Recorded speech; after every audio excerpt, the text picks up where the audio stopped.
Assalamualaikum warahmatullahi wabarakatuh. Halo pemirsa, kita bertemu kembali di sini di channelnya Informasi, Edukasi, dan Tutorial bersama Kang Sam.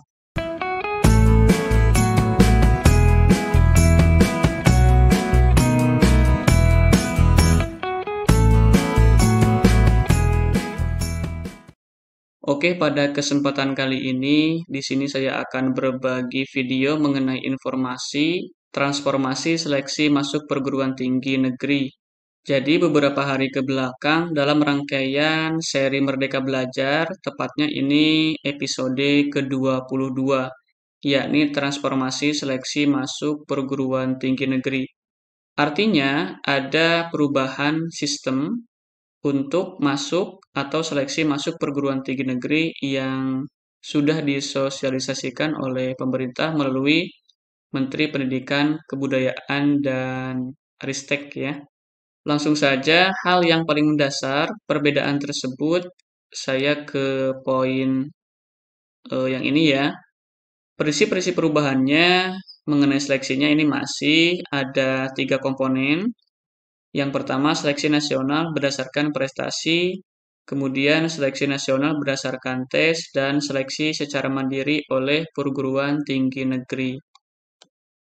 Jadi di sini yang pertama, seleksi nasional berdasarkan prestasi. Kalau kita lihat di sini ya, di sini ada minimal 50% nilai rata-rata rapor seluruh mata pelajaran, kemudian maksimal 50% komponen penggali minat dan bakat, di mana untuk komponen yang kedua ini ada 3 komponen. Yang pertama nilai rapor dari maksimal 2 mata pelajaran pendukung. Ini ada keterangan 2 bintang mengarah ke sini ya. Keputusan Menteri Pendidikan, Kebudayaan, Riset dan Teknologi nomor 345/M/2022. Nanti akan kita coba buka apa saja mata pelajaran pendukung itu. Kemudian di sini dan atau prestasi. Jadi biasanya prestasi ini dibuktikan dengan piagam penghargaan. Dan atau portofolio. Ini khusus untuk program studi seni dan olahraga. Keterangan di sini minimal 50%, kemudian maksimal 50%. Berarti untuk komponen 1, nilai rata-rata rapor seluruh mata pelajaran sekurang-kurangnya adalah 50%. Kemudian untuk komponen penggali minat dan bakat ini maksimal 50%. Jadi ketika keduanya digabung itu menjadi 100%. Perguruan tinggi negeri sendiri bisa menentukan yang pertama, komposisi persentase komponen 1 dan 2 dengan total 100% ya, seperti yang dijelaskan tadi. Kemudian subkomponen untuk komponen 2 dan komposisi persentase bobotnya itu ditentukan oleh PTN itu sendiri. Nah, di sini penentuan ini dapat berbeda antar prodi dalam PTN yang sama. Jadi di sini jangankan antar PTN ya, antar prodi saja dalam satu perguruan tinggi negeri itu bisa berbeda, apalagi antar perguruan tinggi negeri. Kemudian yang kedua, di sini perubahannya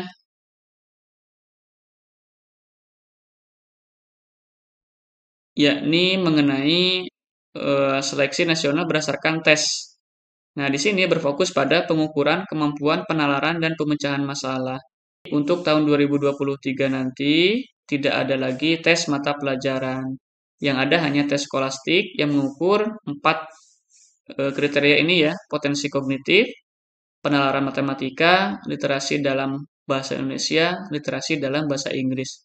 Untuk lebih spesifiknya melihat perbedaan yang mendasar, saya sudah membuat infografis ya dalam bentuk tabel.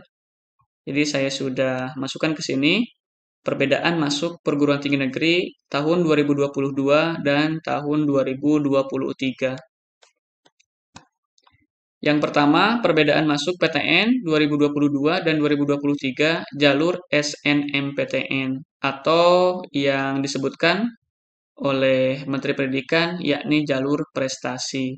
Tahun 2022 pelaksanaan SNMPTN didahului dengan pemeringkatan siswa eligible. Jadi siswa eligible ini adalah siswa yang layak dan memenuhi syarat berdasarkan syarat-syarat tertentu. Kemudian untuk tahun 2023 nanti itu belum ada keputusan apakah pemeringkatannya masih menggunakan siswa eligible seperti ini, masih menggunakan persentase. Yang pasti biasanya kan keputusan tersebut itu muncul awal-awal tahun mendekati SNMPTN. Jadi kita tunggu nanti bagaimana mekanismenya dari LTMPT ya, Lembaga Tes Masuk Perguruan Tinggi. Kita tunggu sampai 2023 nanti. Kemudian, setelah dilakukan pemeringkatan siswa eligible pada tahun 2022, itu yang diambil adalah nilai rata-rata rapor seluruh mata pelajaran tanpa ada persentase. Jadi ini input ke PDSS, yang melakukan persentase itu adalah perguruan tinggi masing-masing. Jadi tidak ada bocoran ya atau penyampaian dari perguruan tinggi dari LTMPT persentasenya berapa itu tidak ada disampaikan ke secara umum ya. Tetapi untuk tahun 2023 nanti ini sudah dijelaskan nilai rata-rata rapor seluruh mata pelajaran minimal 50%. Kemudian yang 50% itu dari mana? Ini minimal 50%, berarti yang namanya minimal itu kan bisa nanti 60%. Kalau misalkan nilai rata-rata rapor seluruh mata pelajaran yang diambil adalah 60%, berarti komponen penggali minat dan bakat yang diambil adalah 40%. Kalau misalkan diambilnya 70%, berarti yang di sini komponen kedua itu adalah 30%. Ataupun misalkan seimbang ya, ini 50, ini 50. Jadi totalnya adalah 100. Jadi mengenai nilai rata-rata rapor ini, kalau kita tinjau sebenarnya tidak ada perbedaan yang signifikan ya, karena masih sama-sama menggunakan nilai rata-rata rapor dari seluruh mata pelajaran. Nah, bedanya kalau di tahun 2022 itu tidak ada pengkhususan terhadap mata pelajaran jurusan. Jadi memang di sini yang diinput adalah berdasarkan nilai seluruh mata pelajaran. Kalau di jurusan IPA ya IPA, IPS ya IPS ya. Kemudian bahasa ya bahasa. Di sini yang ketiga, prestasi bakat minat itu dalam bentuk piagam diupload biasanya ya maksimal 2 buah. Dan di tahun 2023 juga di sini di dalam komponen 2 yang maksimal 50% komponen penggali minat dan bakat itu ini prestasi masih ada ya. Ini di poin B saya buat prestasi bakat minat.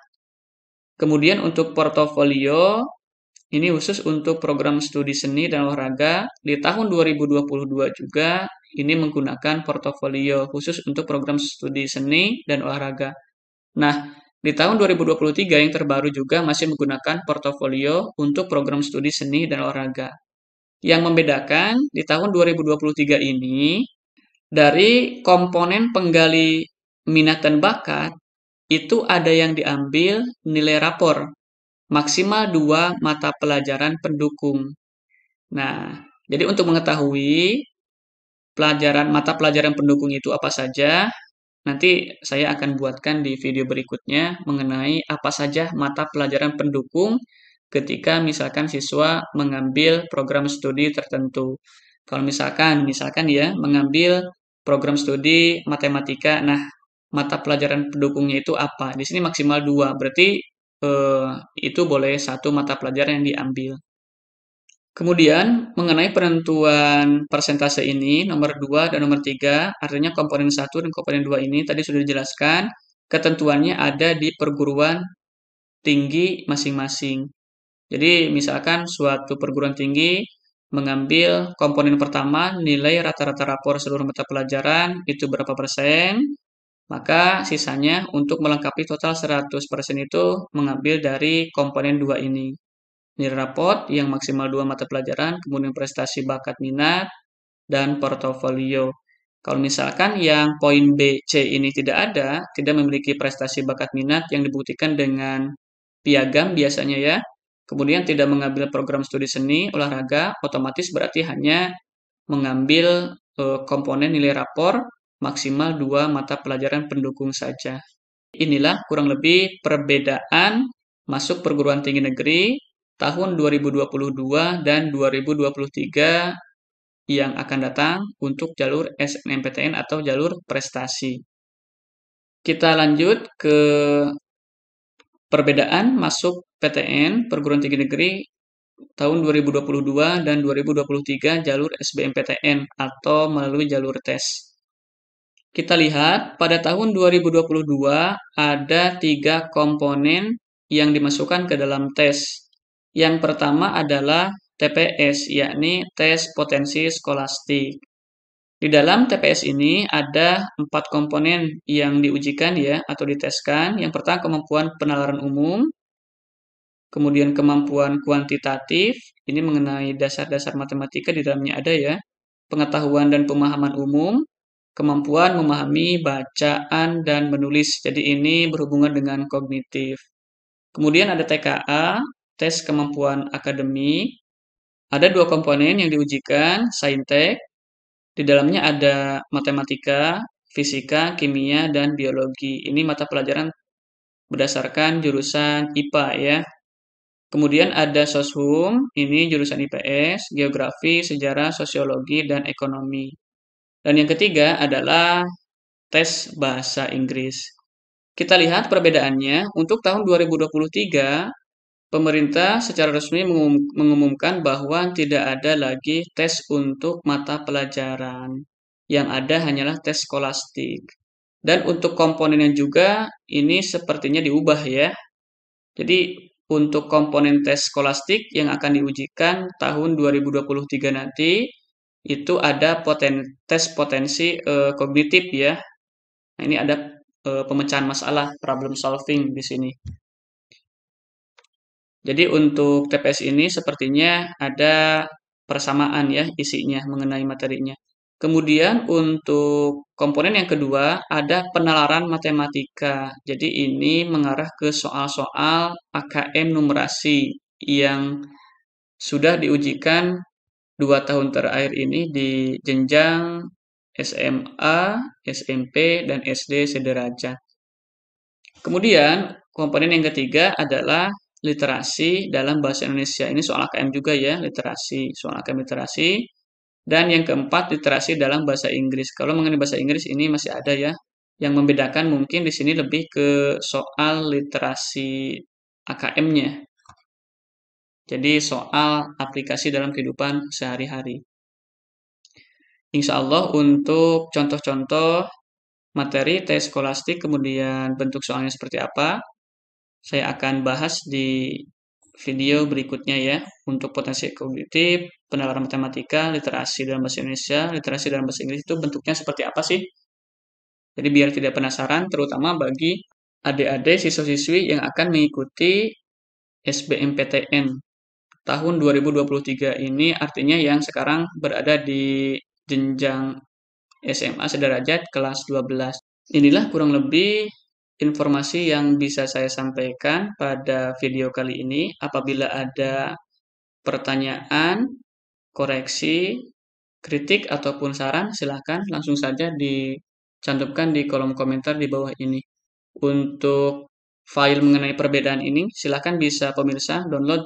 Akan saya cantumkan nanti link downloadnya di kolom deskripsi ya. Mudah-mudahan bermanfaat. Ikutin terus channel Kang Sam ini.